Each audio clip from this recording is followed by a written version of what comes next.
Hello, this is your captain speaking. Welcome back to Mother Invasion from the Unknown. We'll see how far I can get tonight.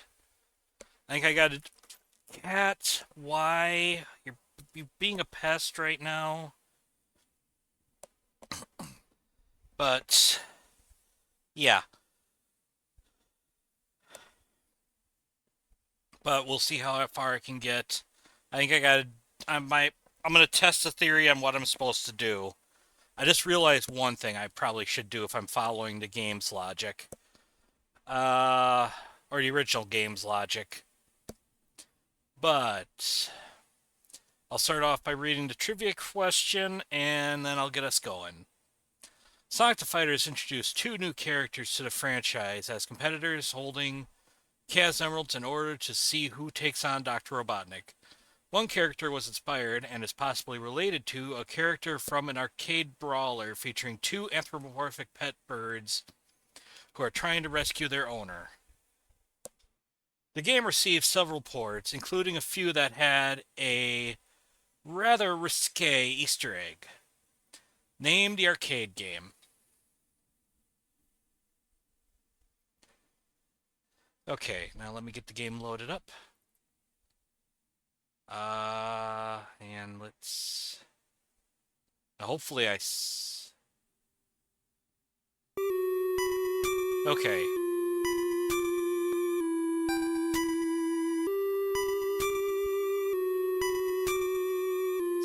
Cat, stay down.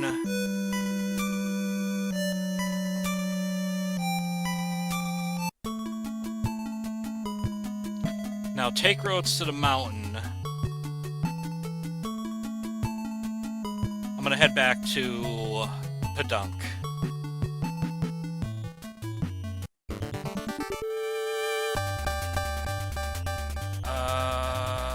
Try using Psy.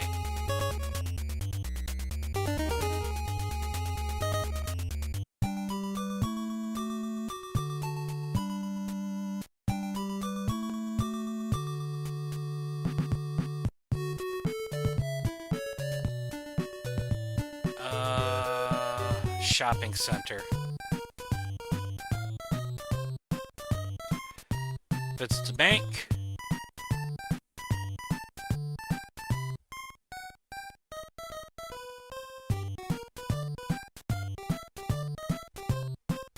It's $3.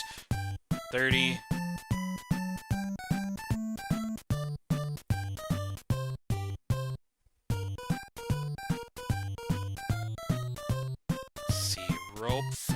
Frying pan. I imagine if this plays anything like Earthbound Beginnings, I'll probably need a frying pan for Anna. I'm thinking I need like... why would I need those? I'm gonna try...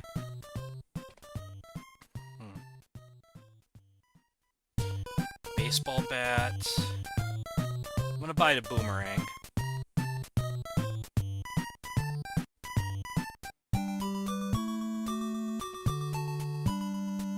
Let's check out Skid Row. Maybe I'll have better luck this time.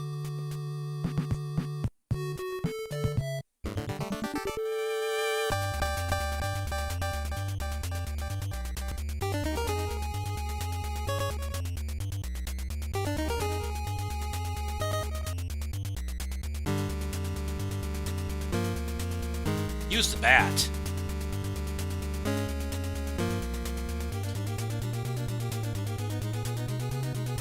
For a moment, stars flickered before the man's eyes, or at least that's how it seemed to me. The crazed man held his head where the bat had struck and took a few tottering steps back, then landed on his backside with a thud. Well, what was I just doing? As he came to his senses, he looked up at me with a terribly confused expression. Then he shakily got to his feet and shuffled away. 2 points of experience.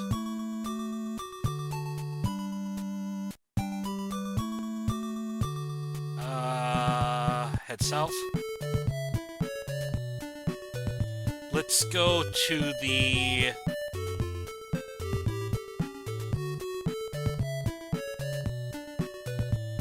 graveyard.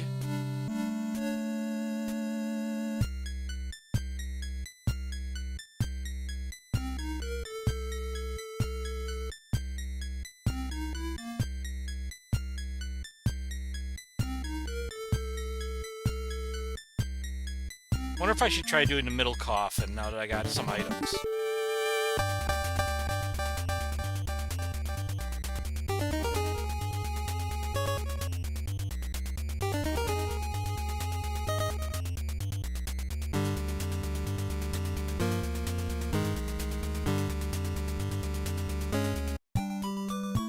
Okay.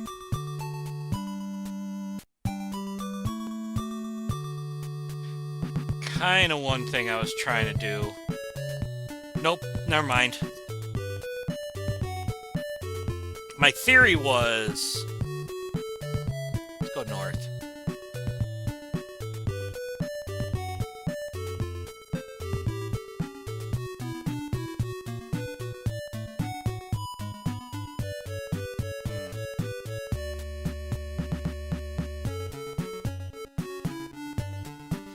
I'm gonna go to the graveyard again. And we'll do a quick save. I'm gonna attempt the middle one. Maybe I can win this time now that I...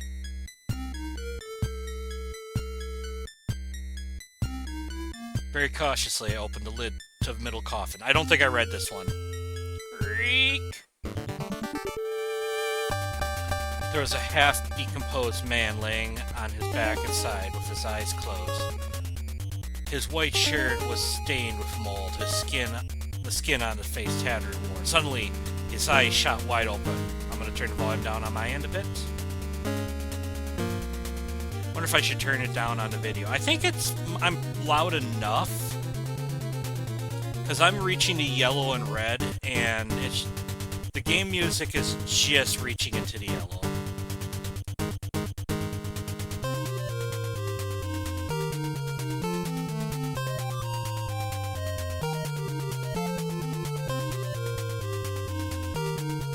We'll try it. I pulled up my knife. Will it work on actual zombie? He continued to come at me with his mouth open and his teeth bared. I raised my knife. Hold on. Knives aren't supposed to work against these guys. I thought quickly and tossed the knife aside. As the zombie tried to get up out of the coffin, I kicked it as hard as I could.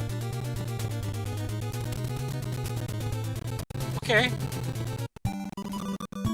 That wasn't the... Maybe because I got, Hippie already. Alright.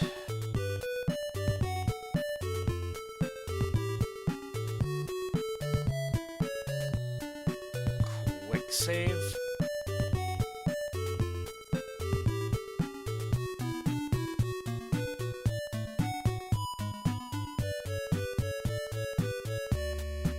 Head for the mountain.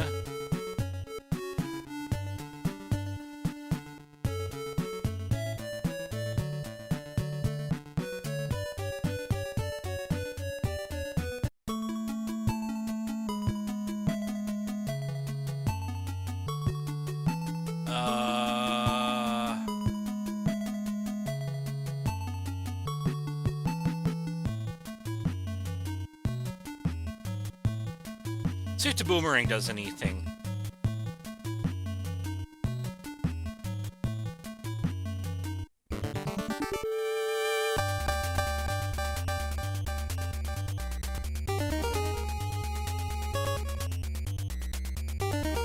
Ooh, boomerang. Okay, good. I have another option. Suddenly, the saucer fired some sort of green-colored beam.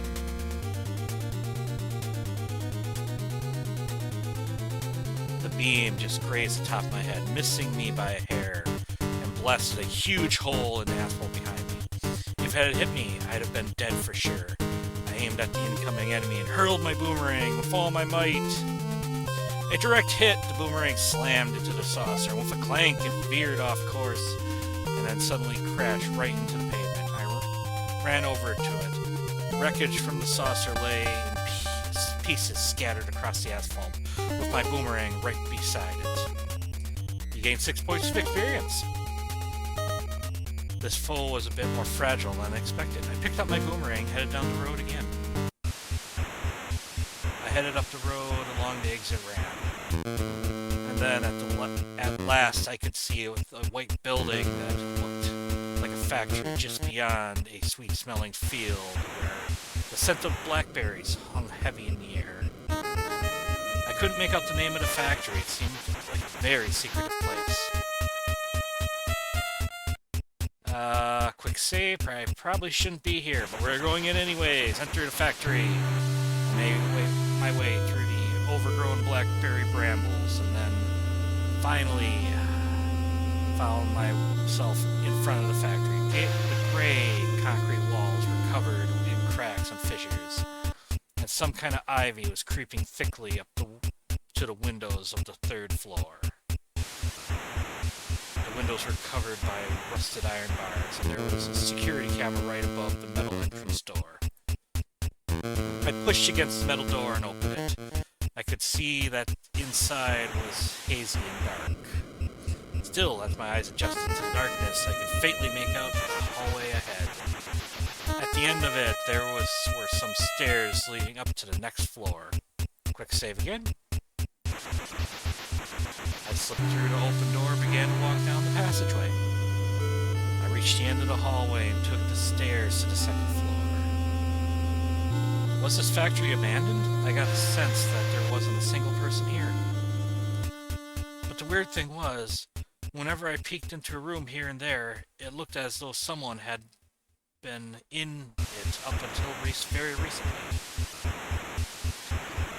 There were half-finished cups of coffee sitting on tables, computer terminals that had been left running, and a book that had been left open and laying face down. It made me feel kind of sad. It was something by S. Scott Fitzgerald, and it happened to be my papa's favorite book. Just then, a sound suddenly came from the ceiling above. No, it wasn't from the ceiling. It came from the 3rd floor. It was a resounding stomping sound, like some heavy thing walking around. As soon as I heard it, I ran out into the hallway, and just as I did, I came face to face with something terrifying, called the quick save. It was a robot. Its head was shaped like a cone. It had one bright, glowing eye, and its arms and legs had several joints each.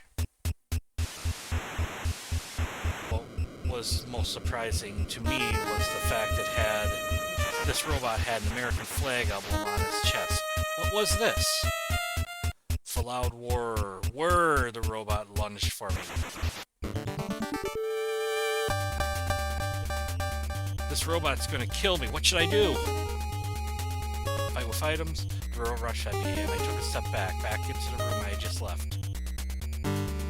Well, I don't think the knife's gonna work. So let's ready to bat. I've got to dismantle this robot, kill a robot before it gets to me. Would it even work against the robot? I reached into my backpack, pulled out my aluminum bat. I swung at it as hard as I could and nailed the approaching robot right in its tiny head.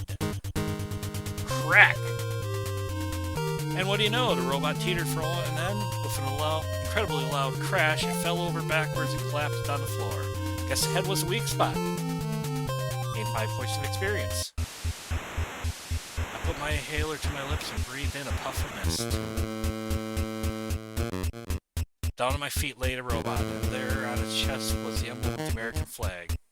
I began to wonder if this was a secret laboratory run by an organization working with the government.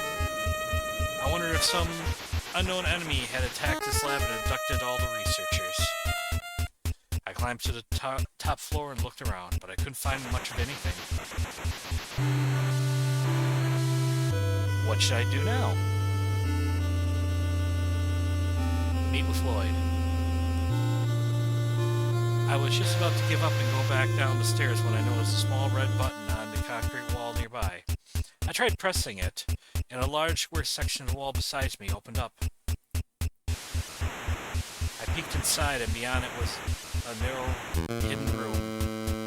On the top of a steel shelf were several long, thin, white, pencil-shaped objects propped in rows. They were bottle rockets. Awesome. Lloyd, I finally found what you're looking for. I left the factory and returned to Marysville. I finally made it. Okay. No, we've been through this before. Well, I'll read it anyways. I finally made it to the town's main road. From there, I could see Union Station wasn't too far away. The hotel was pretty close by, too.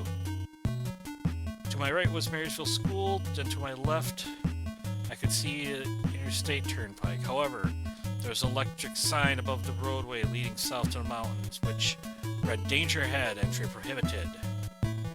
I need to talk to Lloyd. I headed towards Marysville Junior High School. Entered through the main gate and continued across the schoolyard, where several students were playing basketball. Everything seemed so peaceful here.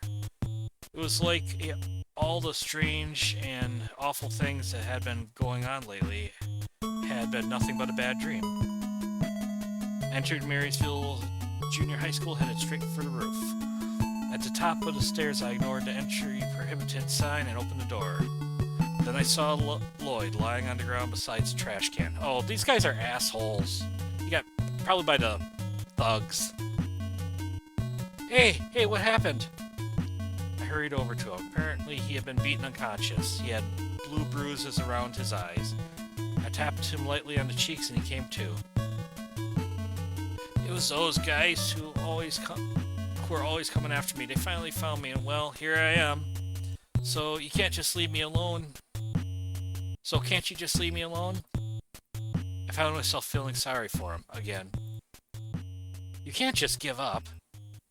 You have no idea what it feels like. I pulled the small pencil-shaped rockets out of my backpack. As soon as Lloyd saw them, he cried out in surprise. Those are real bottle rockets. They are. I got them from Sweet Little's factory. Lloyd took them into his hands and stared down at them. Listen to me, Lloyd. You don't have to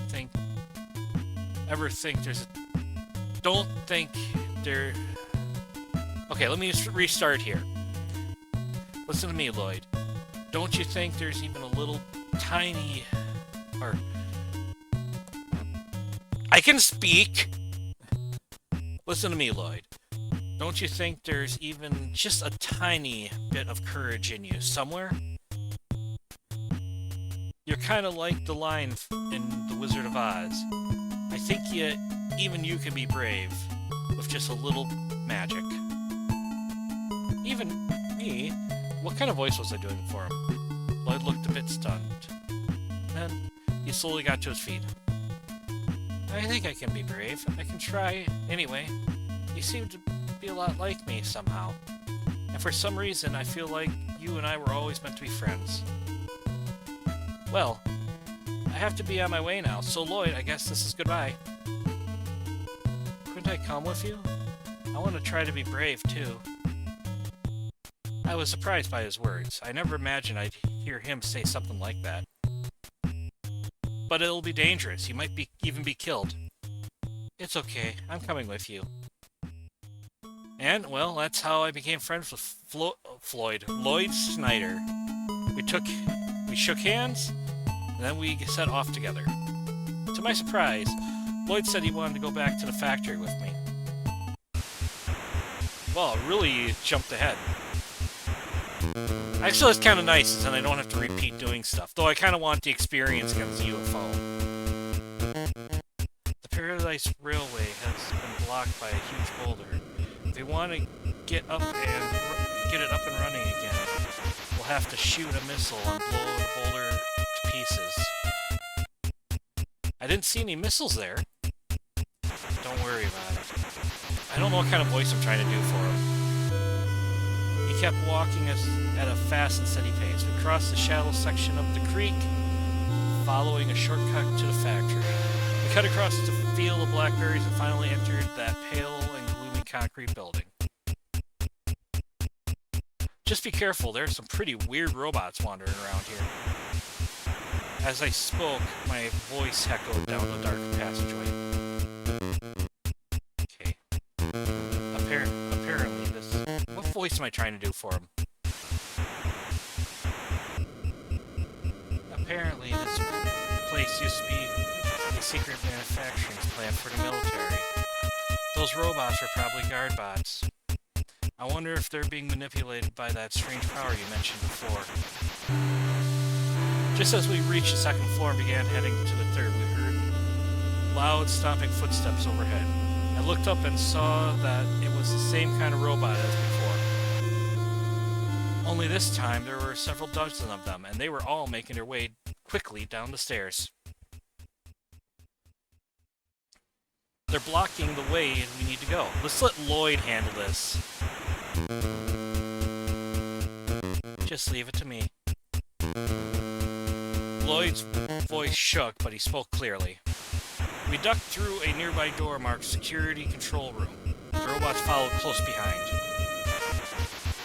Lloyd examined several complicated-looking machines lined up against the wall. Then, as if he suddenly figured it all out, he grabbed one of them and started pressing some of the numerous buttons it was covered in. But those robots were steadily closing in on us. It's no good. I found a device that controls a robot, but I can't figure out how it works. Suddenly, one of the robots grabbed me in its arms. It squeezed my body with a terrifying superhuman strength. Lloyd, help me! Lloyd sobbed as he continued pressing buttons on the device, and then finally, he turned to me with a look of despair. I can't figure it out. I'm no good. I'm no good at anything after all. Don't give up. Trust your instincts. Lloyd, be brave. And just as I said this, an intense and powerful burst of light shot from Lloyd's body. Instantly, I felt the strength drain from the robot's arms as it released a grip on me. I turned around, and to my surprise, all the robots were standing stock still, looking just like statues. Lloyd, you really meant to be my friend after all. You have powers just like I do. Gained experience. After defeating robots, we headed upstairs. Since it all happened so suddenly, Lloyd still didn't quite believe in his own powers. But I was sure of what I had seen. There could be no mistaking it. Lloyd Schneider was one of the two friends my great-grandpa had written about in his diary. So yeah, Lloyd in this game has Psi, unlike Earthbound Beginnings.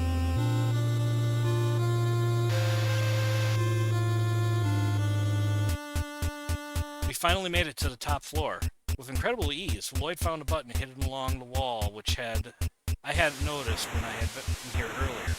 And when he pressed it, what a surprise! There was a loud sound from some kind of motor, and the door opened up. Beyond it, there's a huge silo meant for launching missiles. And right in the middle of a very spacious room, there was a sharp-pointed missile, standing tall and pointing straight at the domed roof up above.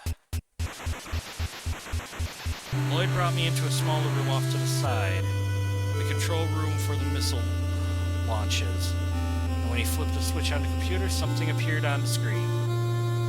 It was a large group of boulders that were completely blocking the railway of the Paradise Line.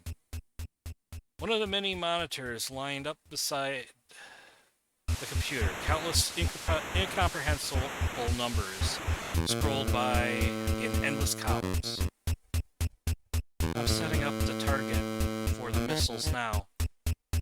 Lloyd hurriedly banged away at the keyboard. Alright, let's start the countdown. The computer began to count backwards in a robotic voice as we watched the thick glass of the silo's dome ceiling slowly open up. Beyond it, there was nothing but blue sky. The countdown came to an end, and the missile began to lift off, trailing thick white smoke and bursts of flickering flame behind it. The deafening roar began to fade, and we turned our eyes to the monitors. The missile tore through the air at an incredible speed and hit the boulder's dead center. There was a terrible explosion. When the wind finally cleared away all the dust and smoke, we could see the boulders had been blown to pieces. We did it! We shook hands joyously, then we looked at one another. Well then, Lloyd, let's head out. Let's meet up at the mountains near Padunk. After that, I'm heading off into the unknown. Lloyd nodded it with conviction. And I'm coming. And I'm coming with you. We returned to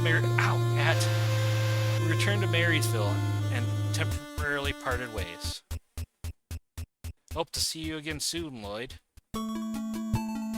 Okay, we've been here before.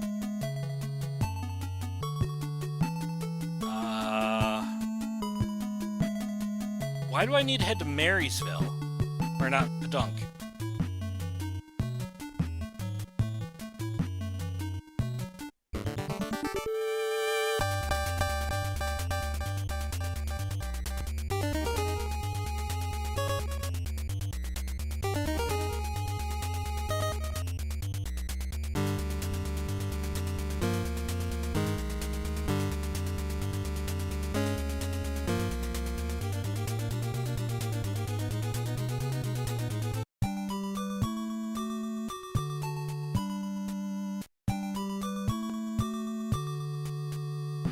I feel like I read this already.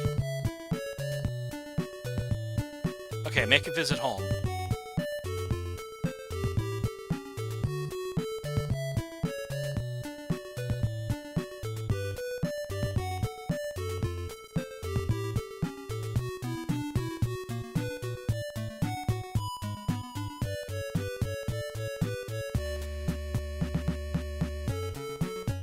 South of town. Oh, actually, maybe I should...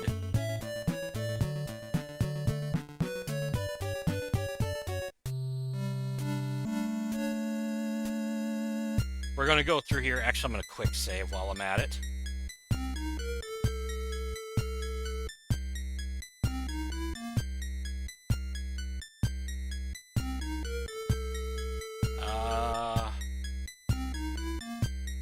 Middle coffin again. Ah, let's try fight with Sai.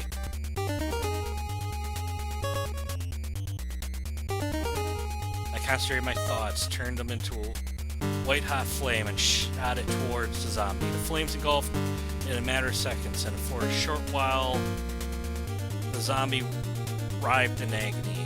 Then it finally collapsed lifelessly to the floor and became still.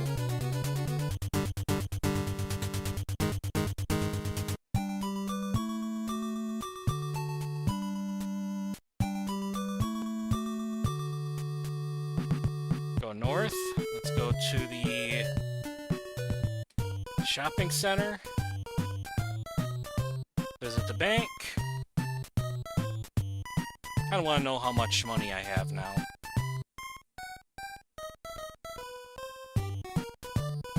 Sent you 33. I now 43. Yeah, that's right. I bought a bat. Or bought the boomerang.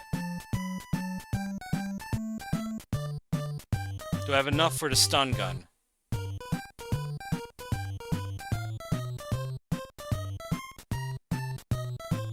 No, I don't. Well, I meant air gun, but yeah, I don't have enough for the stun gun anyways.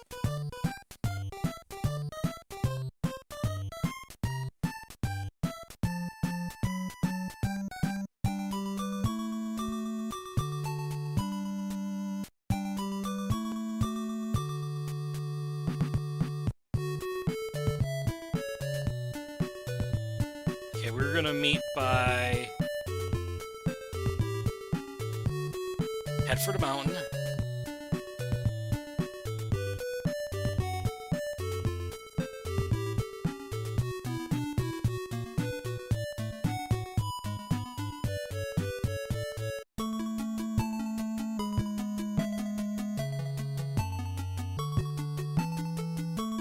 Was I supposed to do something else in Padunk?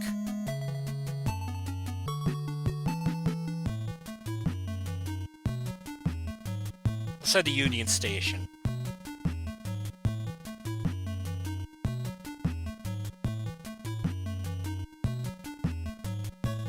I entered the station and went over to the gate where there was a sign which said, as of X month and X day,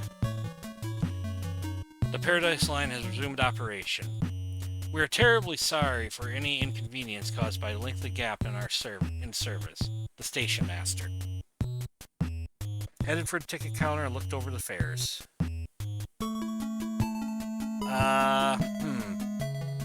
Quick save.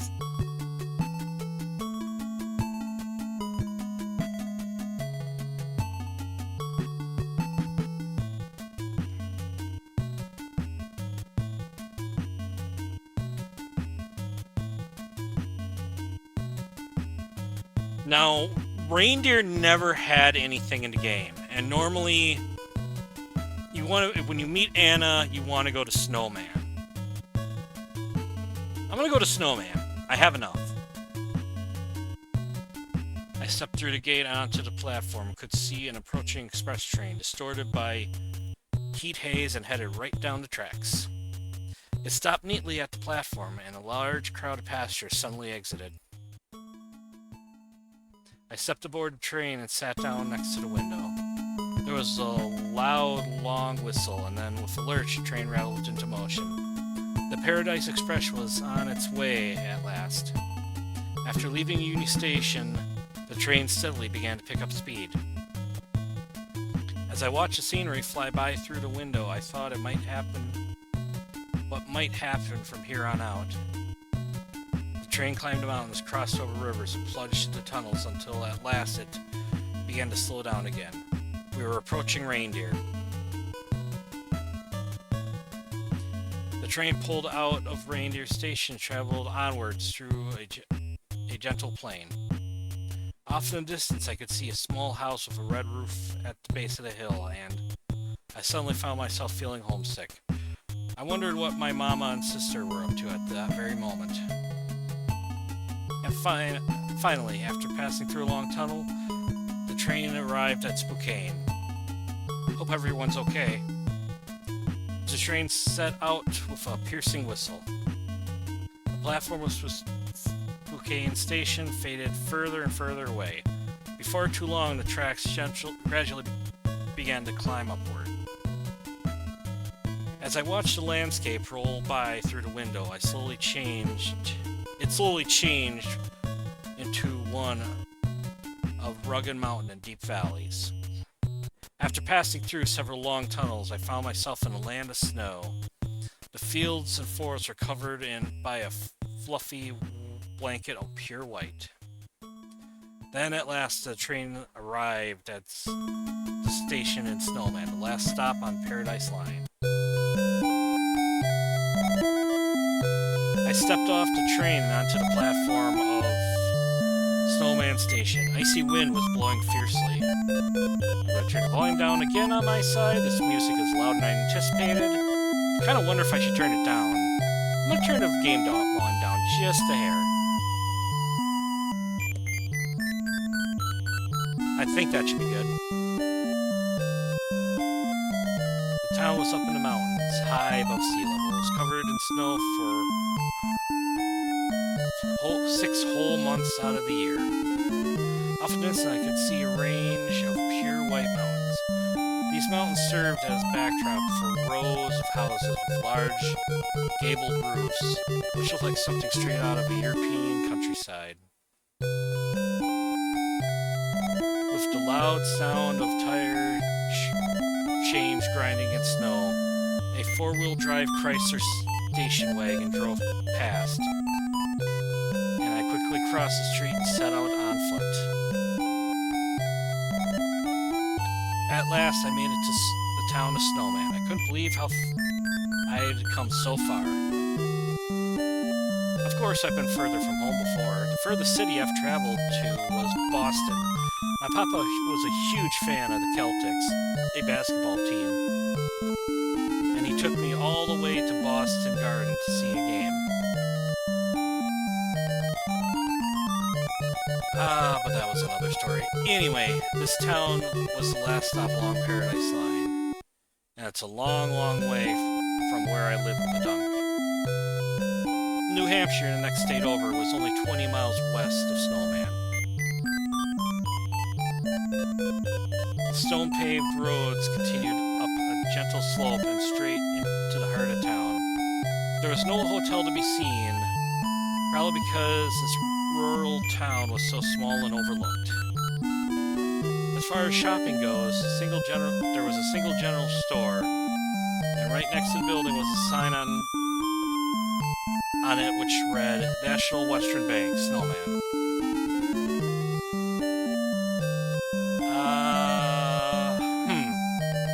I don't have much money right now, so let's walk around town. And let's talk to locals.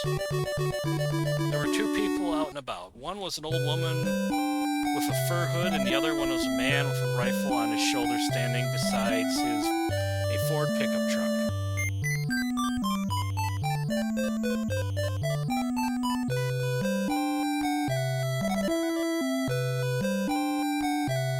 The man beside the truck was busy loading a large bullet into his rifle. I mean, I know America, but still. I walked over and tried to speak to him, but he turned his bearded face towards me. What is it, kid? Look, it's not a safe place for you to be wandering around in a place like this. A huge polar bear has been seen in these parts very recently. Apparently it devoured the Briggs boy alive. A polar bear? This ain't Alaska. I tell you, there's nothing but weirdness going around here lately. I heard a huge desert suddenly turned up overnight somewhere to the north of here, too.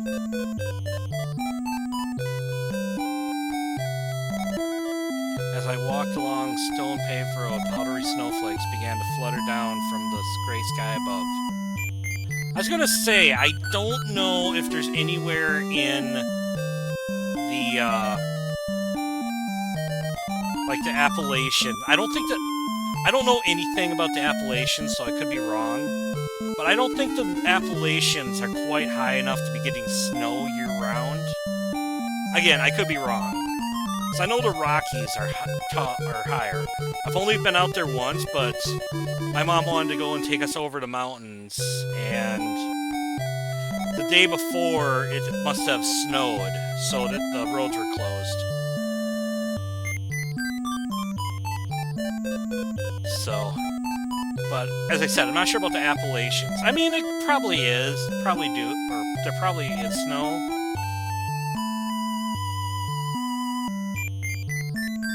And again, we're talking about an Earthbound game, so weirdness kind of fits into it. Now, actually, he gave me that spiel about the polar bear. I'm expecting that's going to be the next battle.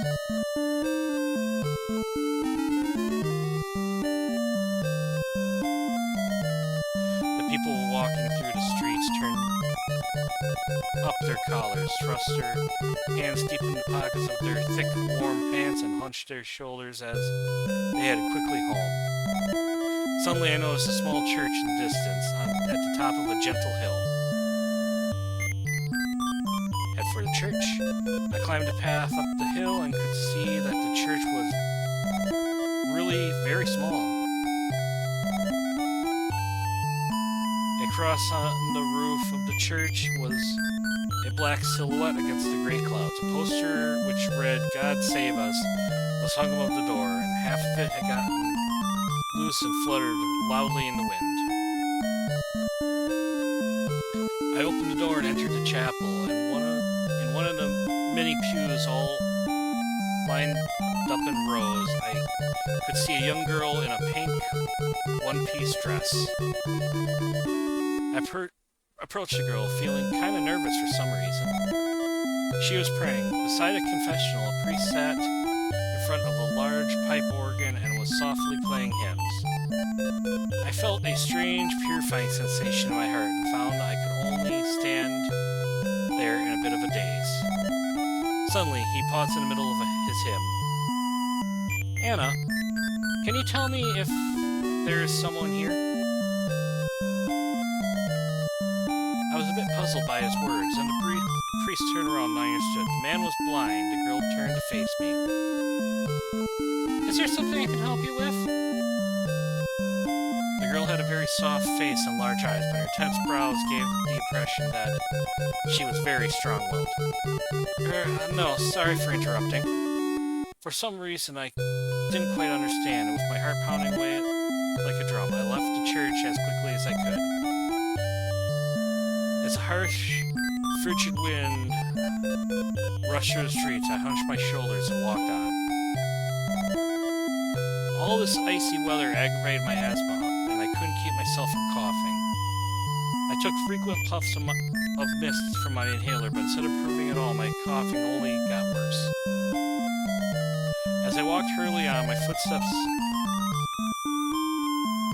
making dull, crunching sounds in the snow that was piling on the street. I suddenly noticed a figure up ahead, lumbering slowly down from behind a huge sign that read, Harlington and Richardson Furniture Store. There's the polar bear. It was a polar bear, an extra large one. At that, I had no idea there were polar bears living in Maine. The bear glared at me with a very apparent rage in its eyes, and then it roared fiercely and began barreling towards me. Fight with Psy. Don't have enough Psy, 20.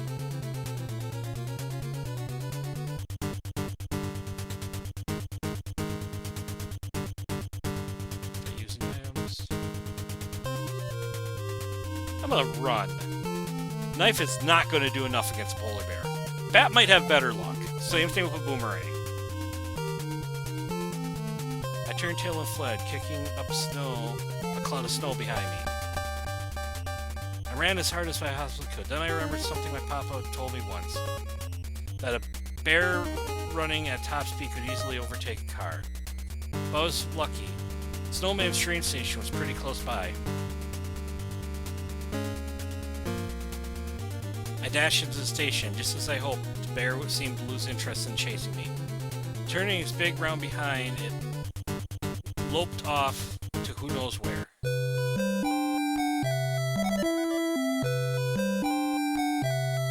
I made it to Snowman's train station. The waiting area was completely deserted. After taking advantage of the station's indoor heating and warming myself back up, I walked over to the ticket counter. I would need at least $10 for the lowest price ticket. And so I checked the fares. I only have 10, that's the problem. The train was already pulled up to the platform. The station was the last one along Paradise Line. But if you looked at it another way, it was also the first.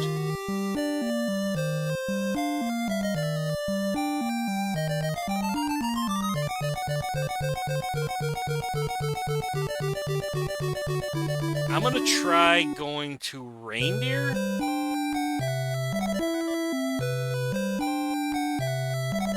I'm gonna try going back to Union Station. Well, I'm gonna go to Reindeer. Can't afford that fare.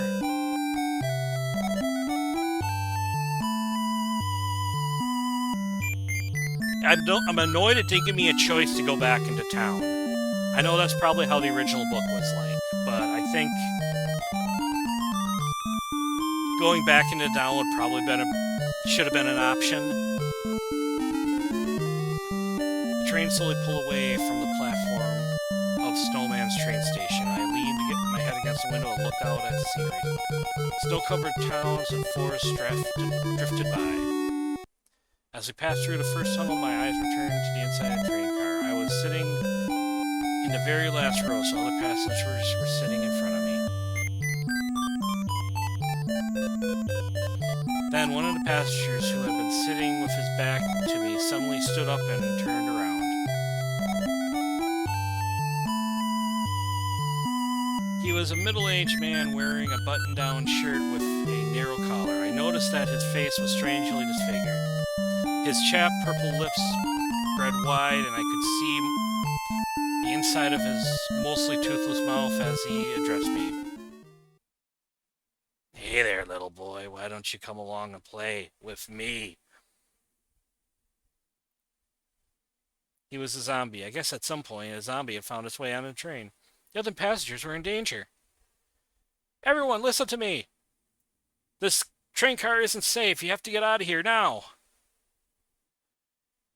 At the sound of my cries, all the passengers sitting in front of me got up at once.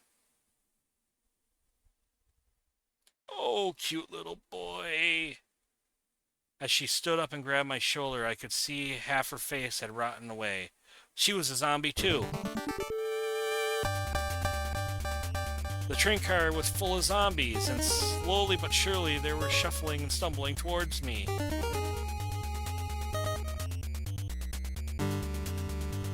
Try to fight or try to run? There's really nowhere to run. But try to run. I frantically tore myself free of the zombie's gnarled hands, broke into a run, screaming at the top of my lungs. I ran into the opposite car and found it was empty. There was no other passengers here. It felt like an eerie ghost train. With a loud stomping and thudding, the zombie mob chased after me. I found myself backed into a corner. This was the train's last car, a dead end, and the zombies were still coming for me. Then, well, I went with the only option I had left. I hurled myself through the nearest window. For a few moments I hurtled through the air, and then finally landed on a very fortunately placed cabbage patch. After hitting the ground, I rolled several feet, kicking up a cloud of dust and squashing cabbages as I went, until I finally came to a stop. My back was sore from where I'd hit the ground, and I clutched it painfully as I stood up. I could see the train disappearing into the distance, as countless of ghastly arms clawed at the air through the window I had broken through. Lost 1 hit points, I'm at 29 hit points. I wonder if I should have tried fighting. I think it was a hopeless fight, though. Sheesh. Half dragging my tired, aching body, I headed to the nearest town, Spokane. When I finally made it there, it seemed as if a train full of zombies had pulled into the station. They were already causing quite a fuss. But I guess that's not my problem anymore. After a short while, I found myself on what appeared to be Spokane's main road. It was completely deserted. There wasn't a single person anywhere to be found. Instead, wandering through the streets and scattered across every yard I could see, there were living corpses. Zombies! This place was scarier than Padunk. At the end of the street, a small whirlwind kicked up a stray newspaper and flung it in circles through the air. Well then, the road splits off ahead. North and south. Which way should I go? I'm going to do a save, and I'm going to do slot 3.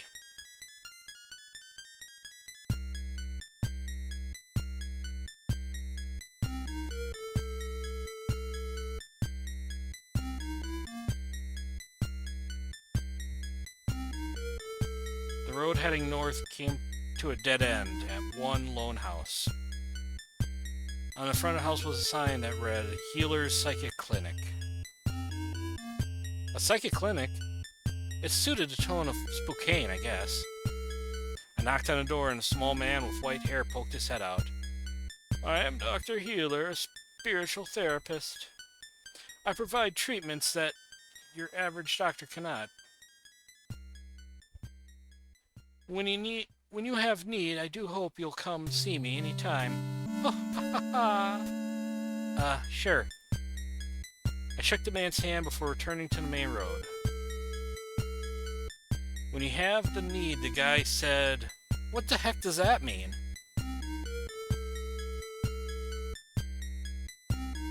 Head south. To the south was a huge residential district, but there was no one to be found here either. I wonder if they'd all shut themselves up in their homes or everyone fled altogether. As I walked along with my head full of unsettling thoughts, an old woman holding a shopping basket suddenly appeared from behind a large cedar tree. I stopped short, frozen with surprise, and the old woman began to approach me. Suddenly, she raised both her hands and grabbed my throat. Grabbed me by the throat. Fight using items, frantically broke free of the woman's grasp, and then... Where's my bat? I pulled a knife from its holster on my belt. As soon as I did, the old woman shrieked and lunged at me. I slashed the woman desperately, but she grabbed my wrist and took the knife from me without much effort. I stood in stunned silence, unable to move as the old woman approached me, now wielding a deadly weapon, which made her even more dangerous than before. She raised the knife and... Your quest ends here. Without a hero to stop Geeg, the earth is sure to fall. The end.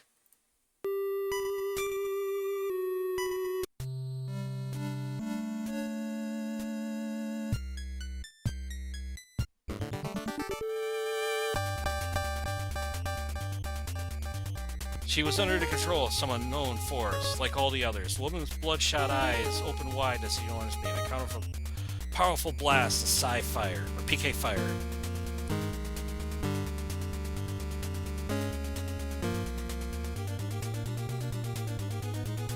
For a few moments, the flames flickered along the old woman's back, and she jumped around, crying, "Ay, ay, ay, ay, ay, ay!" I quickly pulled myself together, put out the fire. The woman sat herself down on the grass in a daze. What have I been doing all this time? She muttered. Lost 10 psychic points. I have more psychic points. Gained 3 points of experience. After parting ways with the terrifying old lady, I walked about 2 blocks down. There I found the residential district was split right in half by a large lake. On the other side, I could see a forest of pine trees. And within the forest was a huge mansion. I rolled around to see an old man in denim overalls sitting on the ground with his legs sprawled out awkwardly in front of him, leaning against the trunk of a cypress tree. His beard was long and unkempt. He had a bottle of bourbon in his hand. That there is Lakeside Hill Manor. Sure is a terrifying place. No one's ever gone in there and come back alive. You, boy, you know you can't get in there without a key, don't you? Do you have the key? I don't have any sort of key. Then you best get on out of here. You can't even get inside without the key. And so, not knowing what else to do, I headed back to the main road.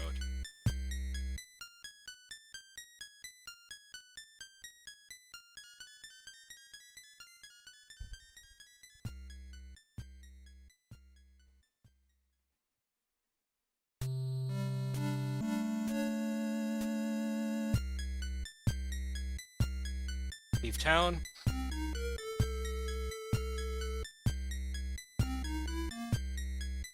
I had no choice but to appeal to the station.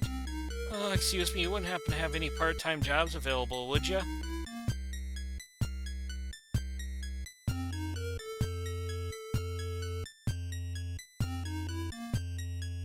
Man, well, I suppose. Okay, I only have $10. Reindeer it is.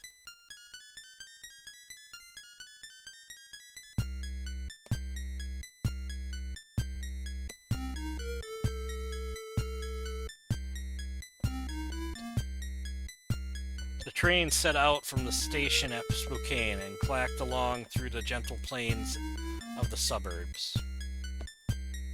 I dozed off for a short while and was awakened by a sudden jolt. We had reached the next station, Reindeer.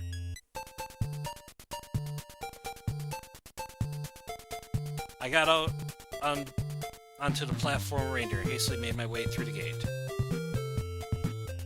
Let's talk to people. There were 3 people on the bench in the waiting area. One was a young boy wearing a Cincinnati Reds baseball cap. Another was a middle-aged man reading a copy of Sunday Telegram. The third was an old woman who was hard at work knitting something or other. Who should I talk to? Talk to the boy in the cap? Hey, do you know anything about the strange things that have been going on around here lately? The boy nodded. I know that you shouldn't try to go to Spokane. I've heard it's full of zombies and ghosts and stuff. They say once you enter the mansion on Lakeside Hill, you won't make it back out alive. I can keep talking to people. Awesome. They did not give me that option in Snowman, which was annoying.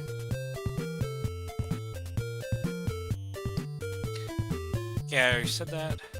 Lowered his newspaper and nodded. Oh yeah, all kinds of strange things have been happening. In fact, a group of TV reporters disappeared just the other day.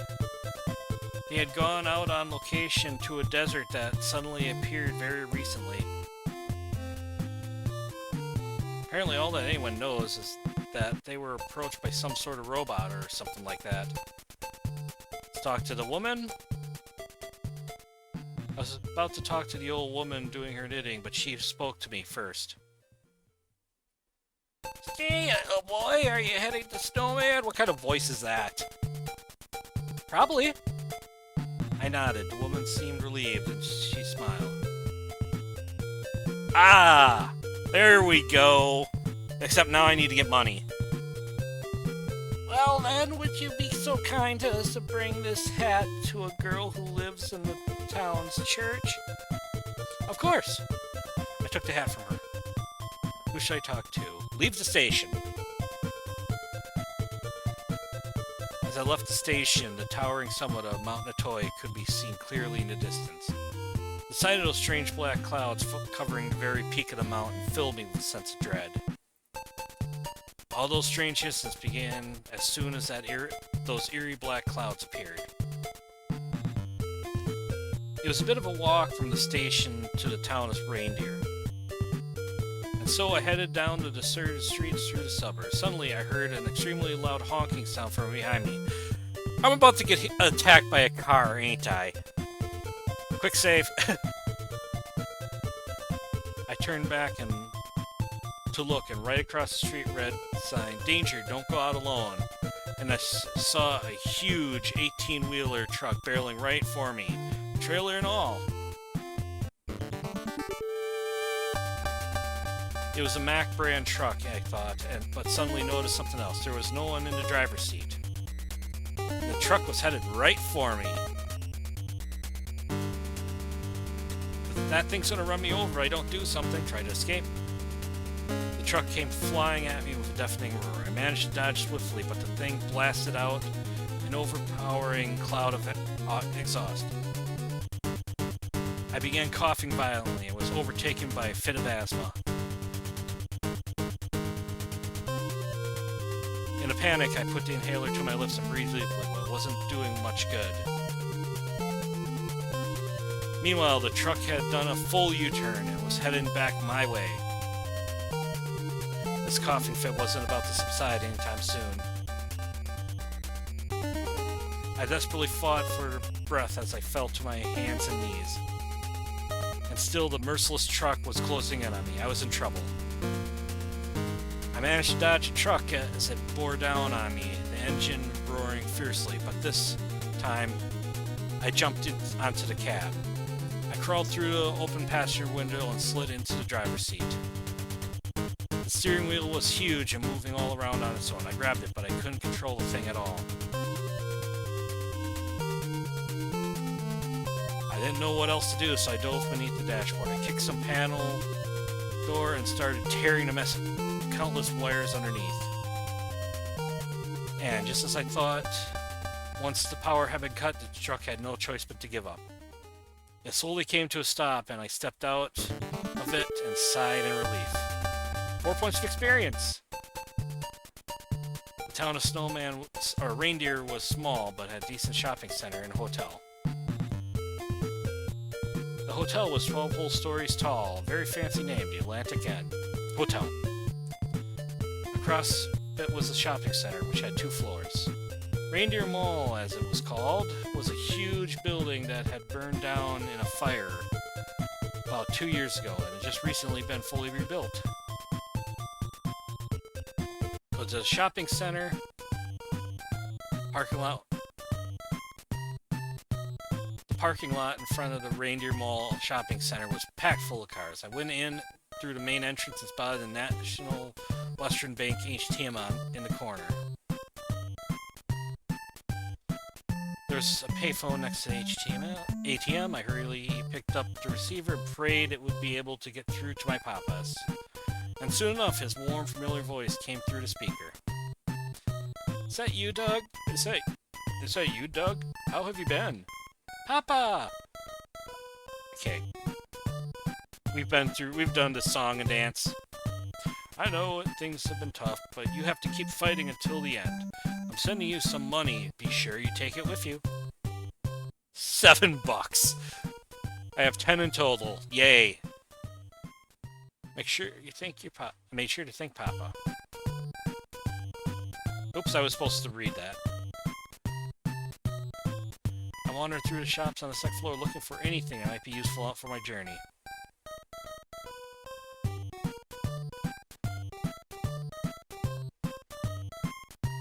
I feel like I'm gonna have to get one of these at some point. Sell your items. Oh, I can do this. That's cool. We're gonna keep the rope.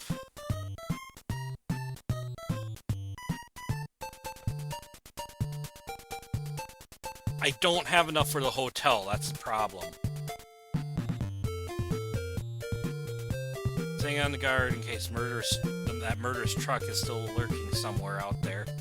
I walk through the suburbs from Reindeer.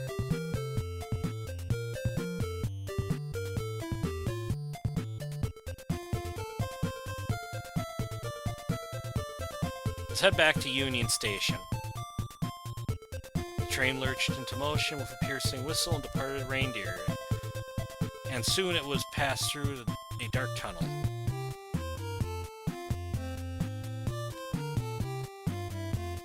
It traveled on a short while until it finally reached Union, a relatively small station in the town of Marysville.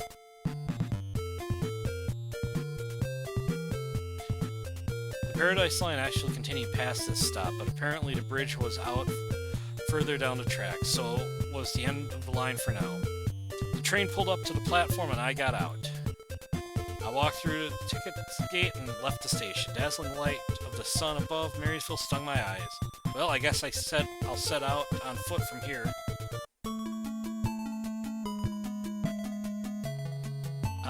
Let's go to the school.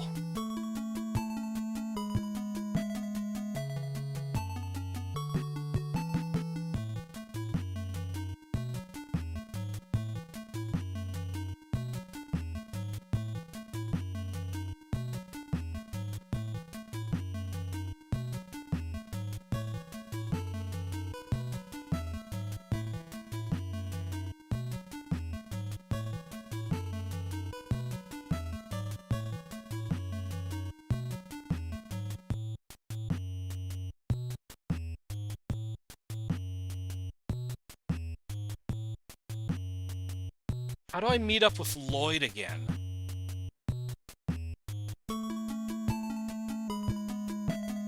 I thought he said we were going to meet up at the mountains.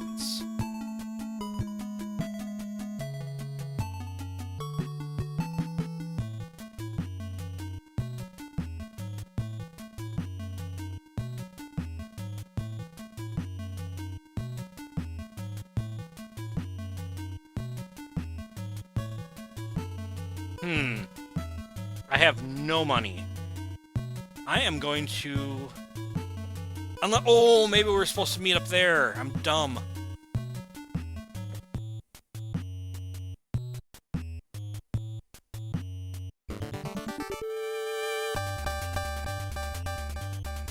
You're dead.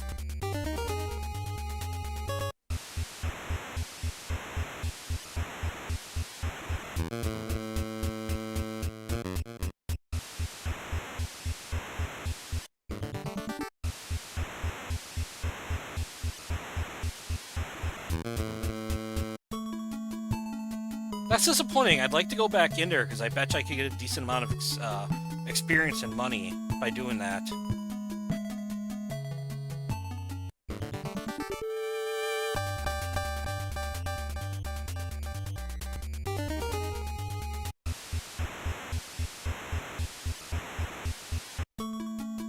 I'm gonna do this a few times, just see about building up some money.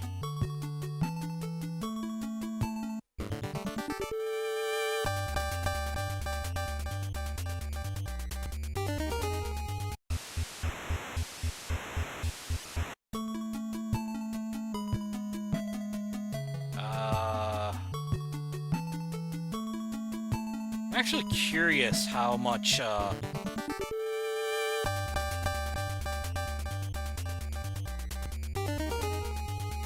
6 points, so I'm getting 6... Yeah, I'm only getting $1 for each point of experience.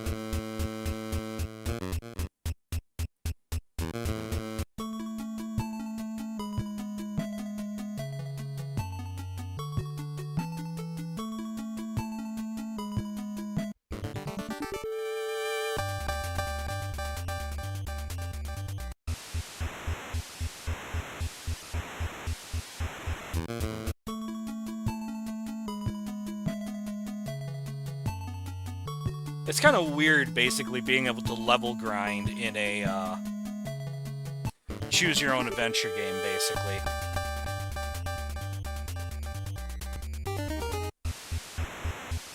Cat, you're being annoying.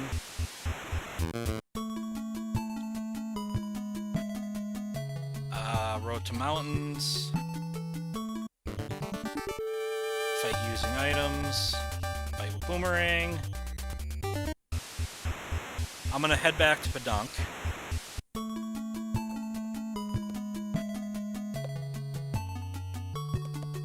Leave town.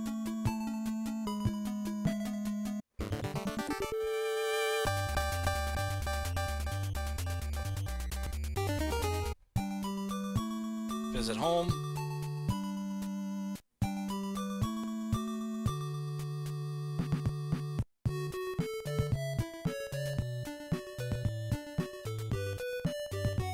Go to the shopping center. Visit bank.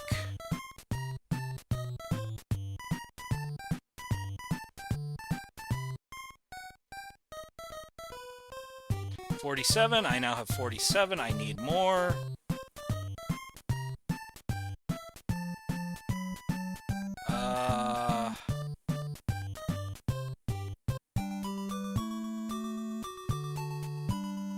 Let's go to Skid Row.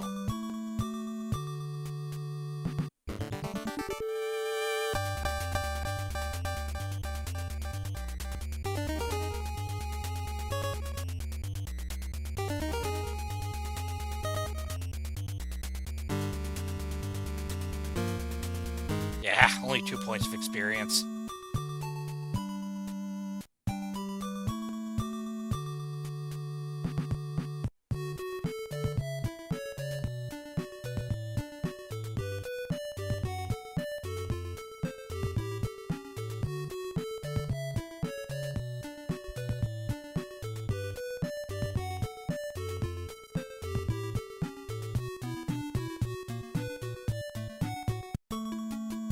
And we're gonna head to...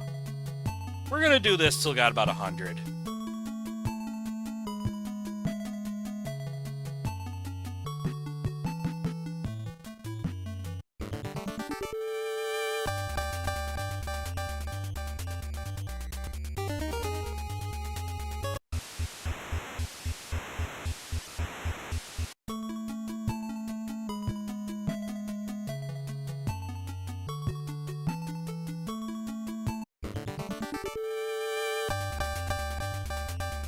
Not gonna be the most exciting, but... Kinda wonder if I should have the mouse visible on this.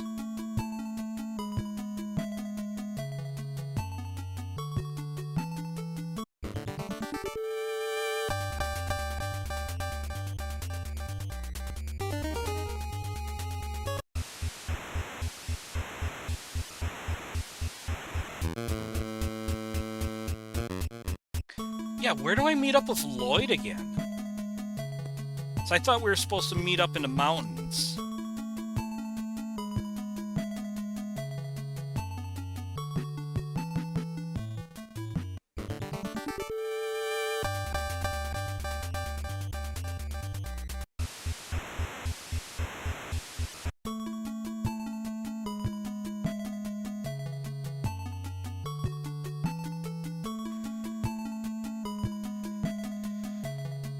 Okay.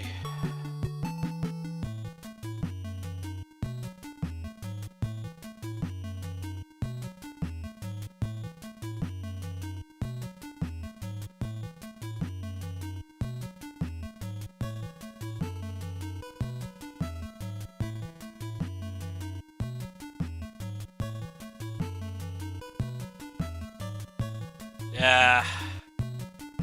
It won't let me go back that far.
What time is it?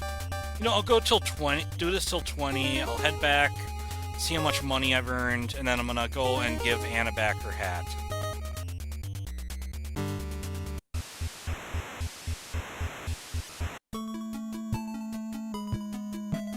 I feel like there's another reason why I was supposed to go on to Pedunk.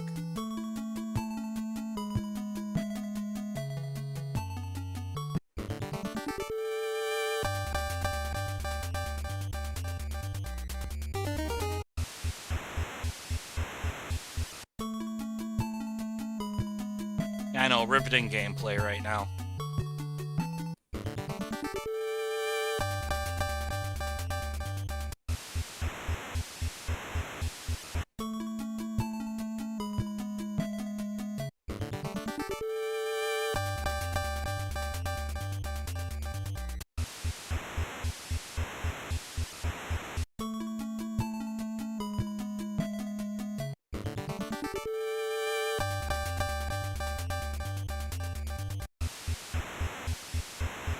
Okay.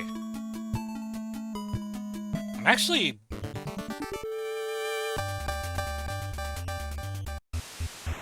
It's actually going pretty quick. I can't skip. Oh, nice.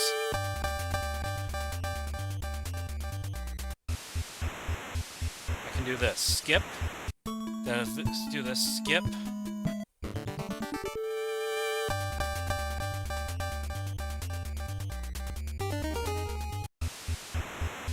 Yeah, I would love to go back in there, because...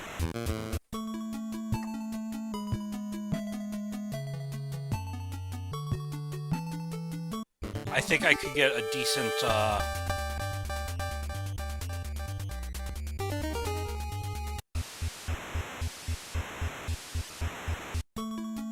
amount of experience, and in the process of doing that, I'll get a decent amount of money. Skip.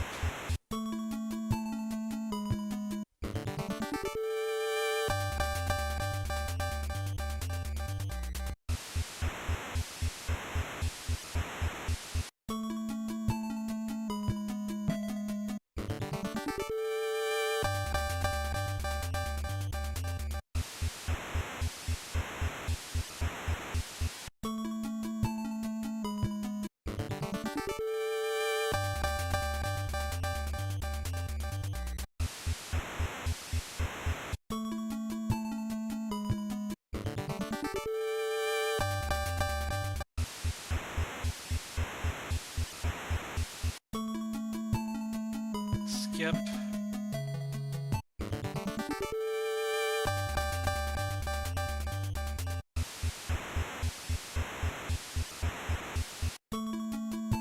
That will leave town now. Might as well just fight using items. Skip. Visit home. Skip.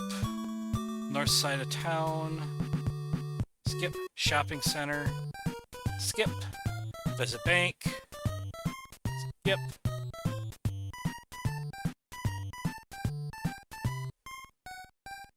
Whoa! 139.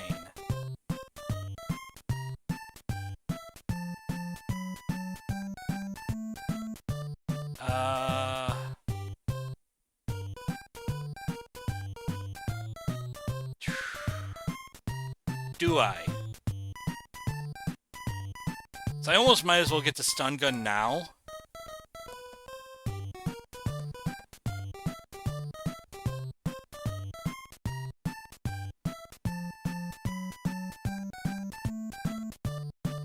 Buy the frying pan. Buy one of these. I got a feeling I'll need one. I'll hold off on the stun gun.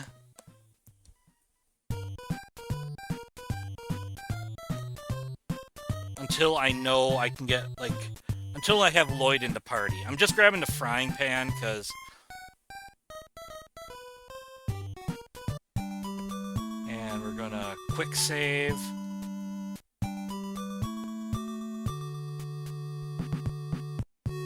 Leave town. Skip. Skip.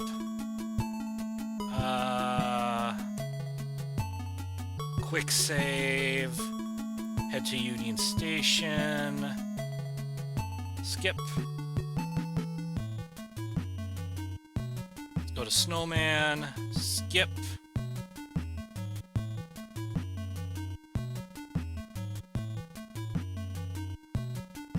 Didn't I go to Snowman?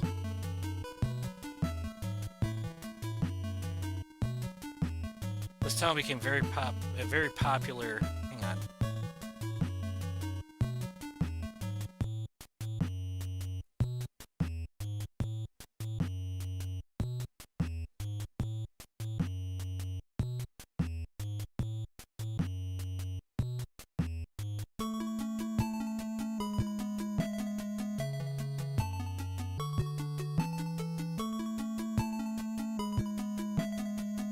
Why is this stopping me at Spokane?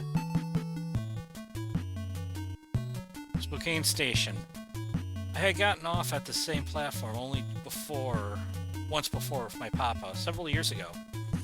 Spokane was very famous for its pumpkin patches, and that's a big part of how this place originally got its name.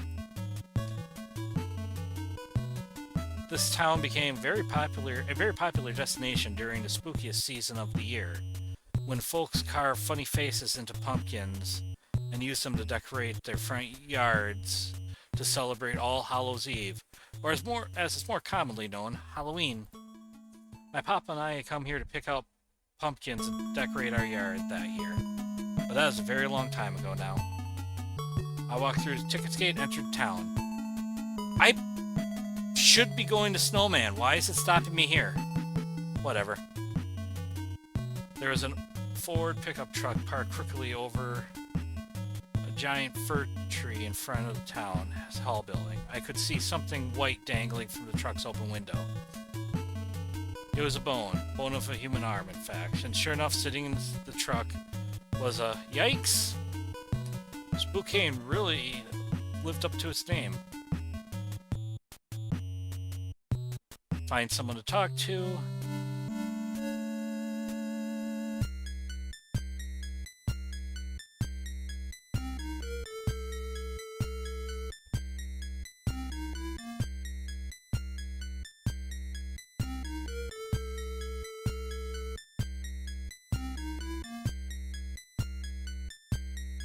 Let's go to Snowman like I intended to.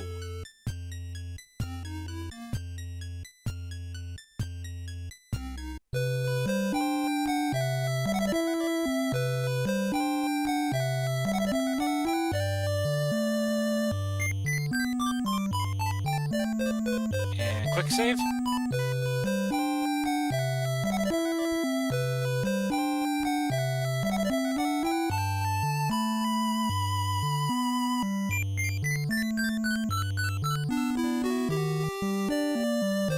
Oh, I did not want to do that.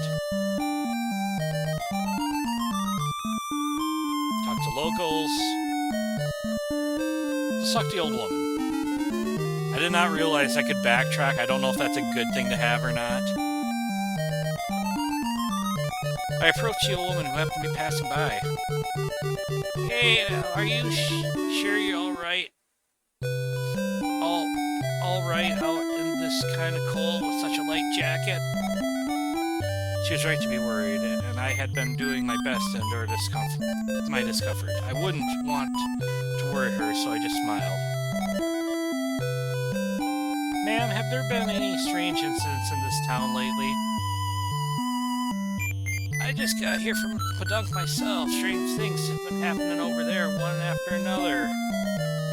It's been causing quite a fuss. Now that you mention it, I heard that they recently discovered some kind of strange cave on this side of the mountain very close to Padunk. Oh, what's that? You came here from Padunk too? I said my group guys to an old woman and hurried along my way. Head to the church.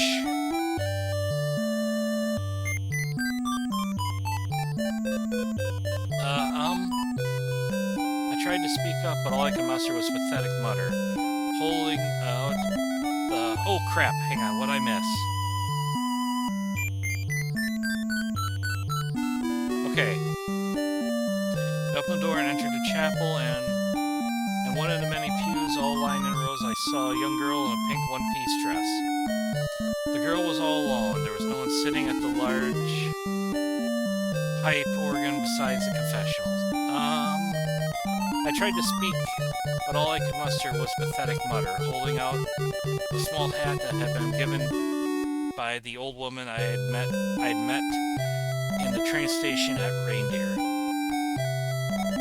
She turned around. She had a soft face and large eyes. We already know this.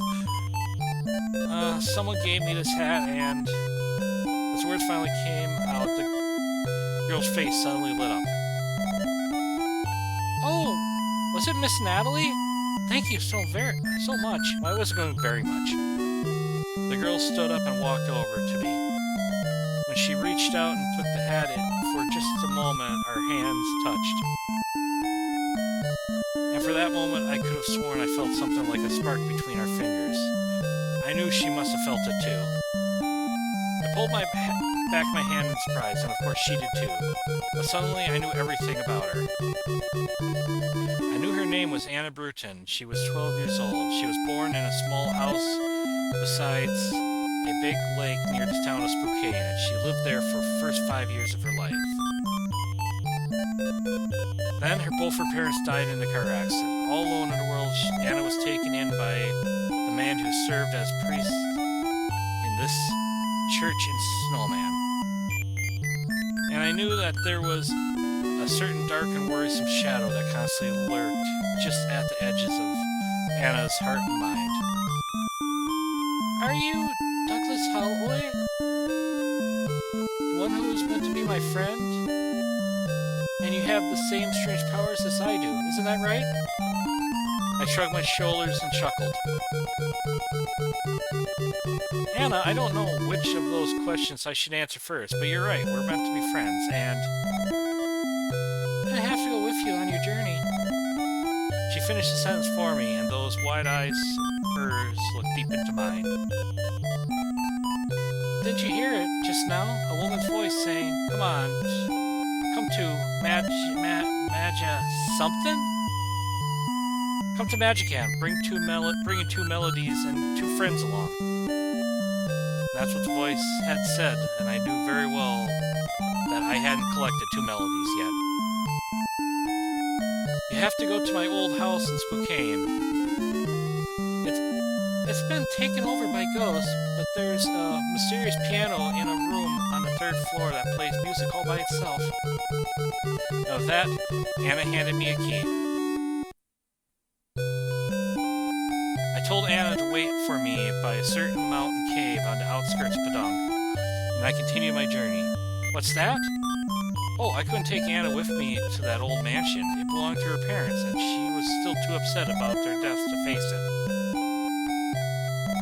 Okay, so maybe the thing was Lloyd wouldn't join me until... Let's double check.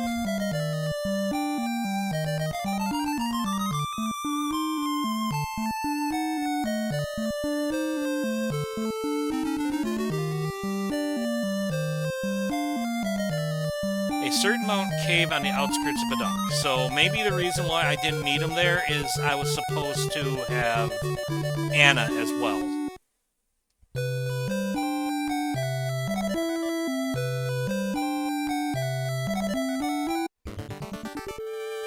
Quick save.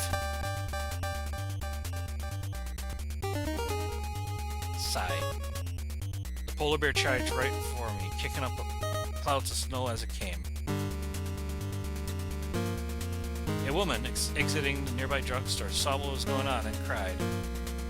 Oh no! Quick save again. PK beam or PK fire? PK fire. I stood right in the path of the polar bear and concentrated all my energy in my body to call forth psi power. But I could feel an asthma attack setting in because of all the cold. Would I be okay? My sound power became roaring flames. These flames burst from my body and struck the beast head on, and then...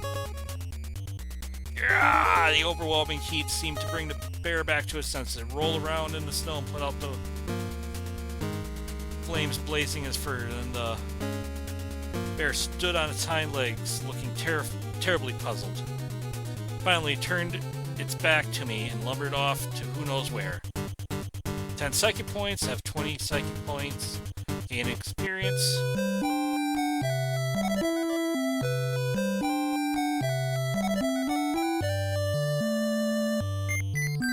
Oh, I still have 100. How do I still have $100? Oh, maybe I got some from my dad before I left. Let's go to Union Station.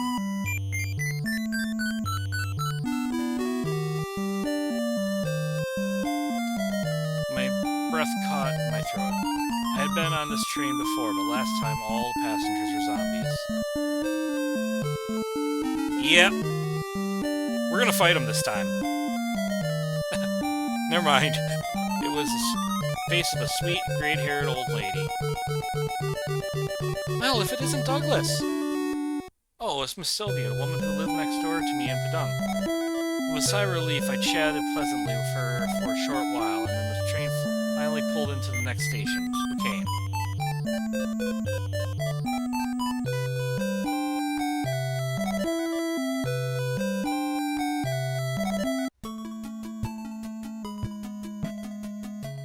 Leave town. Skip.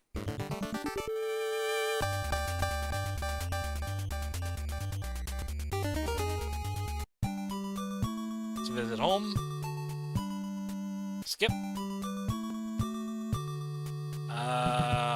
North of town. Might as well.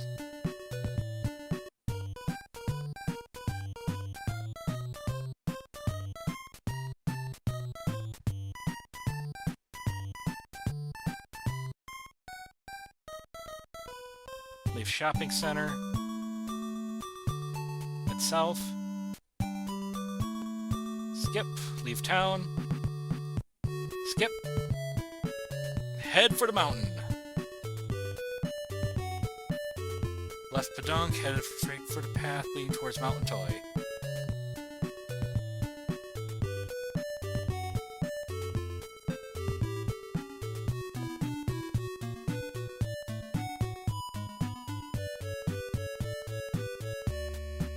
Maybe there's something I'm forgetting.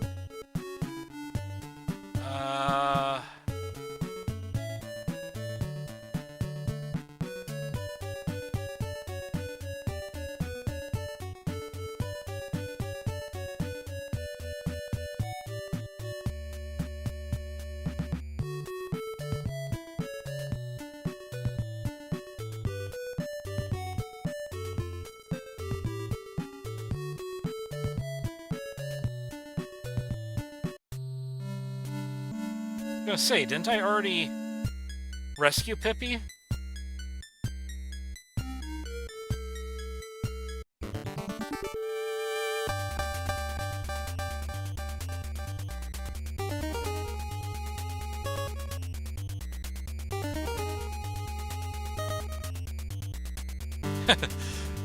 Just like in the movies, head was a weak spot. For a moment, the zombie sat there, looking stunned, and finally fell back into its coffin with a thud, and the lid slammed shut on top of it.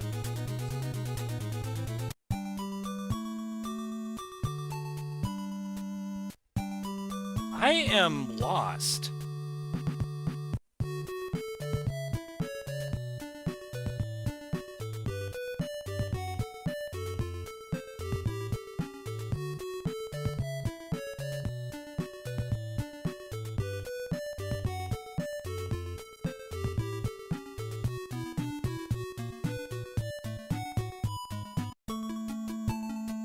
Quick save.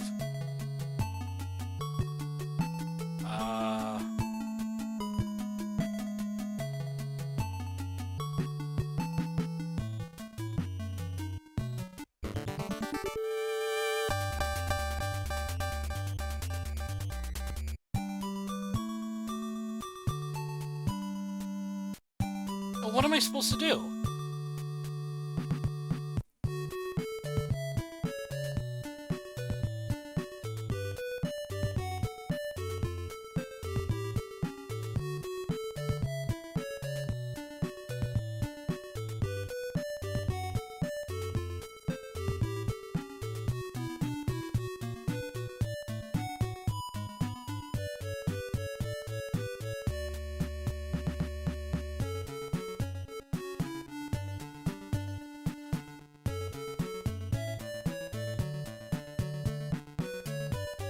I'm gonna go back to...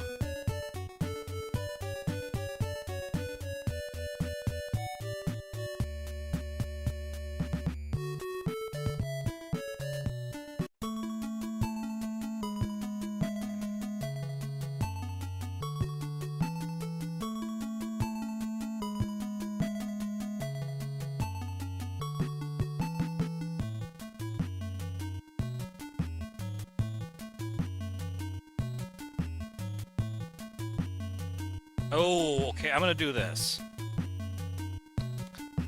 Union Station. We're gonna go to Spokane.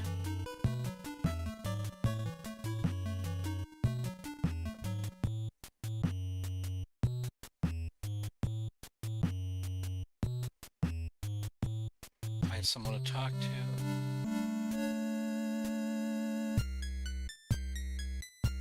South.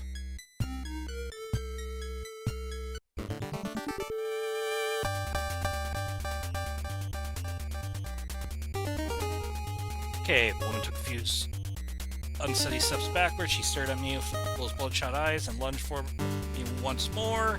Bong. I landed a heavy blow right in the side of her head with the frying pan. The old woman collapsed on the grass and sat there with a dazed look on her face.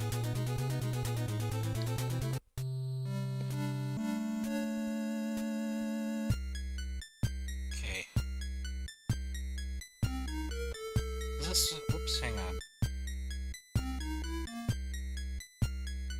Is this the right key? Suddenly all the color drained from the man's face. Oh... I forgot what voice I used.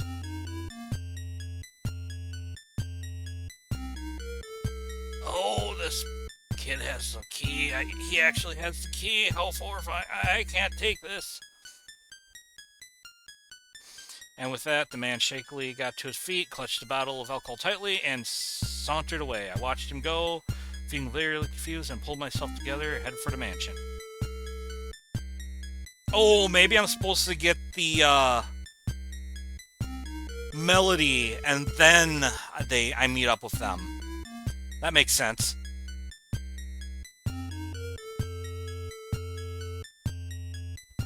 Yes.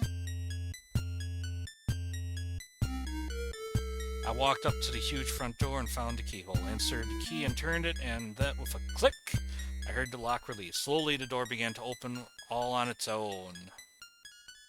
Creak! It was pitch black inside the mansion. I slipped through the open door and found myself walking through a darkness as gloomy and intense as the bottom of the sea. Gradually, my eyes adjusted, and I began to see things in more detail, like the candelabra along the wall in the hallway, the large bed in a room beyond the spacious parlor, and the lamp that had been placed on a table. The only sound I could hear was my own footsteps. No, wait. Suddenly there was a sound ahead of me, a dull thud, and then some kind of flapping noise. I strained my eyes, trying to see through the darkness. Right above my head, there was a giant bat hanging down from the ceiling. Its red eyes flashed brightly as it spotted prey. This bat was a bright green. It was a bionic bat. Uh, hmm. Quick save. Let's fight using items. The bionic bat spread its wings wide. Flap! It released its claws from whatever it had been clinging to on the ceiling, and it came gliding right for me. So I...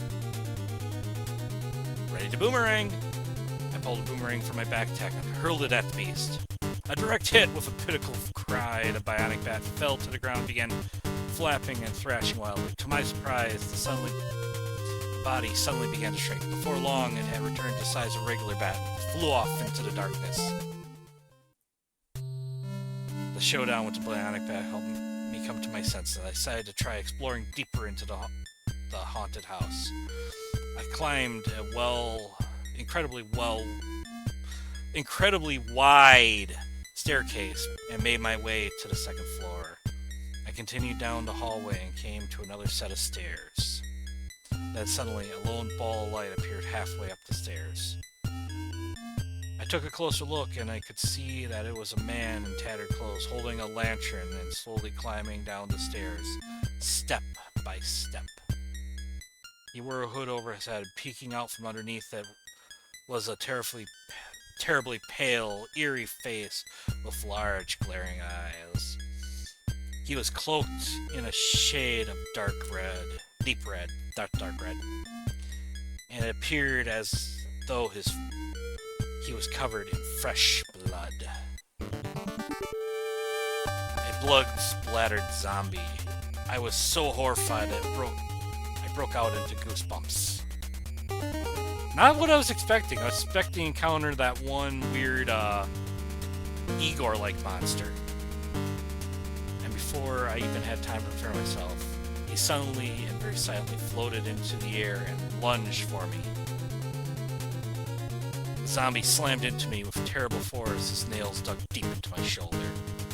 I cried out as I fell to the ground, bleeding profusely. The blood-splattered zombie landed nimbly behind me. Lost 5 hit points. You now have 25 hit points. I'm good. I'm quick saving. I desperately pulled myself back up, and the foul creature was once again silently airborne. I somehow dodged the monster as it swooped in for an attack, and I whirled around. Without hesitation, I aimed for the blood-spattered zombie's back while it was still in the air, and I kicked it as hard as I could. With a pitiful splat, the zombie slammed face first into the wall, and then the foul creature turned to face me again with a hideous cackle. A single streak of blue blood was trickling down its forehead. I may have done a little damage to the thing, but I was completely exhausted. I was sighing. Just before the blood-spattered zombie got a chance to grab me by the throat, I concentrated my thoughts and tried to summon psychic energy. Quick save. I gotta fight back, but what should I use? Let's fry him! I hurled a blast of PK fire at the awful thing. My body flashed with a powerful brightness that became an arrow of flame, and it struck the blood-spattered zombie head on! The zombie was engulfed in flames, and it dropped on the floor. But then, with its bloodshot eyes still reeling, the thing sat back up and spoke to me. Yeah. Did you really think a trick like that was going to work on me? I did. Well, you were right. And suddenly its eyes rose back into his head and it fell to the ground with a thud. Lost 10 psychic points. You now have 20 psychic points. You gained 12 experience. The zombie's body fell to pieces and crumbled into dust. In the end, for some reason, the only pair of dentures was left behind. Just then, I heard the sound of piano playing. As if entranced by this sound, I staggered towards it. When I came to my senses again, I was standing in front of a closed room. I grabbed the knob and slowly opened the door. In the middle of the room was a grand piano. It was playing music even though there was no one sitting at it. I couldn't stop myself from approaching it. The black and white keys moved up and down all on their own, and a melody drifted throughout the room. As I listened to it, I felt so terribly nostalgic. I couldn't understand why, but like a memory from a previous life, it stirred something deep and emotional within me. With that done, I was ready to get out of this creepy house as soon as possible. I hurried down the stairs and out through the mansion's front door. I never looked back to see the mansion again as against its backdrop of pine trees, not even once. Apparently, the drunk old man had returned at some point, was taking a late morning nap in a nearby thicket, and when I passed him, he called out to me. "Hey there, kid, you still alive, I see?" I ignored him and continued running all the way back to the heart of Spokane. The town was still crawling with zombies, but I'd take this over a haunted house any day. After a short while, I found myself on what appeared to be Spokane's main road. It was completely deserted. Okay, we've been through this already. Let's leave town. And let's head to Union Station. The train set out from a station at Spokane and it clacked through the gentle plains of suburbs. Okay.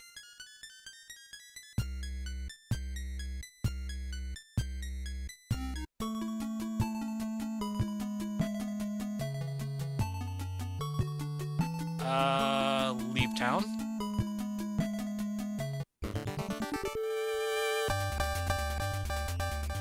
Skip. Visit home. Skip. North side of town. Skip. Shopping center. Skip. First floor. Skip. Ask for money.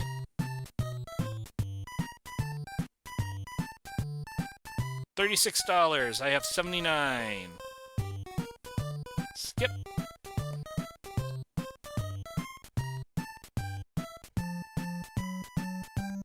Leave shopping center. Go south. Skip. Leave town. Skip. Save.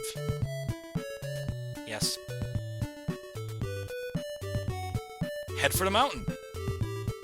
I left Bedunk and headed straight for the path leading to Mount Natoy. I steadily made my way up the mountain path. About halfway to the peak, I finally arrived in a massive cave that appeared to have been carved directly into the mountainside. And right in front of this cave, I shared a heartfelt reunion with my two friends. There was Anna Brewster, the mischievous and gutsy girl. And there was Lloyd Schneider, a somewhat shy boy who reminded me a lot of the Cowardly Lion from Wizard of Oz. As soon as they noticed me, they waved and came running over. "Doug, there's a man waiting for us inside the cave." And so we all headed inside.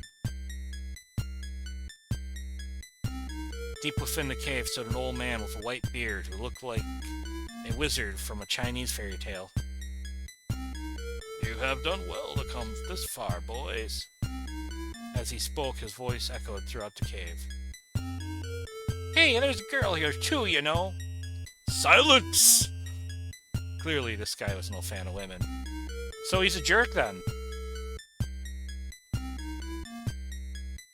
"By the way, Doug, have you seen my dentures? Without them, I cannot tell you which way you three should go from here." "But you're talking to us just fine right now, aren't you?" I was puzzled.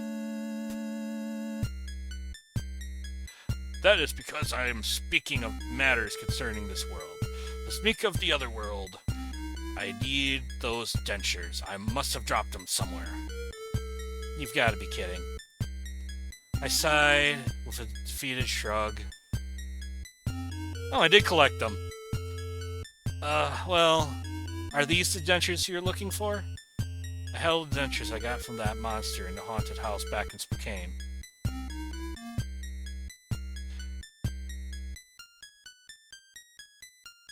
The old man took them, spat out the dentures he had been wearing, and replaced them with the ones I had just given him. He moved them around in his mouth for a while and then glared at me. I couldn't tell if he was angry or pleased. "These are the ones I was looking for. Alright then, follow me. Then the old man led us further into the cave. I should probably wrap it up soon. I was thinking, want to see if we end on Magic Hand. We walked through the darkness for a long time. So long that I thought we might soon find ourselves at the gates of hell itself, until at last we could see a dim light ahead. It turned out the light was coming from faintly glowing moss that was glowing on the cave walls. I could see that the cave came to a dead end here, and there was something reaching from the rocking cave floor to the low ceiling above. It was an oddly shaped rock that looked like a giant snail shell. It was smooth and shiny and curved upwards in a spiral. And suddenly the old man whispered, "Who has lost his tail?" And much to his surprise, the rock gave a reply. "The forgotten one on the ship that sails the cosmos." Lloyd jumped back in fright. Yikes, a talking rock. From this point on, you will be in the world of the Magic Hand. Once you move on from here, you must meet with Queen Mary. A new journey begins for you soon. You may travel Magic Hand anytime you desire, but only once you have obtained the Onyx Hook in that world. The old man gave me a very meaningful glance.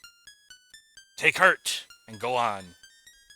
I don't know what voice I was originally going for him.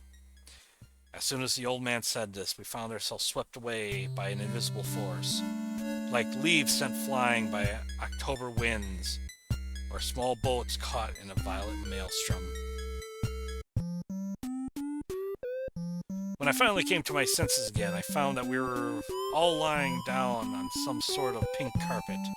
I sat up, and Anna and Lloyd both opened their eyes at the same time. I think I'll keep reading a bit, but when I get to the choice, I'm gonna save and call it. Where are we? It was all very surprising. What I thought was pink carpet was actually a patch of dense pink grass. And that wasn't all. The trees nearby, a little babbling brook, the sky and the earth, and even the mist creeping about between the little blades of grass, all of it was pink. Lloyd pushed his glasses, which had slid down to the end of his nose, back up to where they belonged. It looks like it could be some other dimension. Perhaps this Magic Hand is somewhere in subspace, or a parallel world to our own. Maybe. I wasn't entirely sure what he meant by that. We started to walk, and that's when we realized that we were mostly weightless. We looked like astronauts exploring the surface of the moon. For some reason, I found myself feeling very comfortable here. I felt a sense of peace and tranquility, like being in a mother's womb. Interesting choice of phrasing, but okay. He's confused too. A mother's womb. Well, yeah, that's exactly what it was like. This whole world felt as though it was inside some giant mother's belly. Okay. The three of us walked through the world of Magic Hand. We saw incredibly bizarre plants and animals in the forest, lakes and streams, all around us. There was a cat swimming in a nearby pond, a frog that had to be at least 5 feet tall. And drifting along in midair, weaving in and out between the trees and forests, there were creatures that looked like fish from deep sea. Anglerfish, oarfish, creatures like that. The landscape was truly bizarre, and what was even more puzzling to me was the fact that I could not seem to sense the presence of the animals and plants here. I thought maybe the reason was similar to the reason why I felt so weightless, or we all felt so weightless ourselves. After a while, we saw a town ahead of us. Well, town was the best word I could think of. It was really a bunch of strange buildings shaped like large, twisted snail shells, all standing in rows. Further back, in the middle of town, was a huge castle. It was also in the shape of a spiraled shell. Okay, here's where I'm going to save.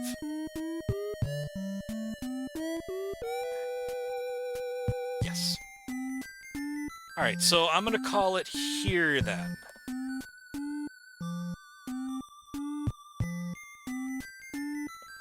Alright, whoa, what the heck just happened there? I minimized and now I got a blue screen.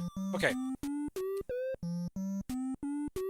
Question. I'm going to read the question off and I'm going to call it a night. Sonic the Fighters introduced 2 new characters to the franchise as competitors holding Chaos Emeralds in order to see who takes on Dr. Robotnik. One character was inspired and is possibly related to a character from an arcade brawler featuring 2 anthropomorphic pet birds who are trying to rescue their owner. This game received several ports, including a few that had a rather risque Easter egg. Name the arcade game. Okay, Friday. I will do the video games day stream, I'm not sure when. I know I gotta take a phone call at some point. I forgot when I set it up. It'll be like noon or 2 o'clock, I'll do it for like 4 hours. Take a couple hours break, and then I'll... Actually, you know what? I'll just do that for Friday, and then I'll do Elite Force on Saturday. And I'll answer the question the weekly question when I play Elite Force. And I think after that, I think I'll probably just stream... You know what, no, I'm gonna maybe take the next couple weeks off. So, yeah. Yeah, anything else? No, not really. I'll see what I feel like. The problem is I have to return to Sonic Battle. I don't remember that game being so frustrating. So it's annoying.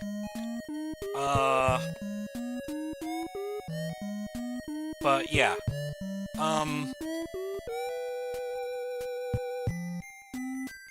Anyways. We'll see. Maybe I'll play another round of Sonic Battle. I should really grind in the meantime. But, yeah. With that said, this has been your captain speaking. You're now free to disembark.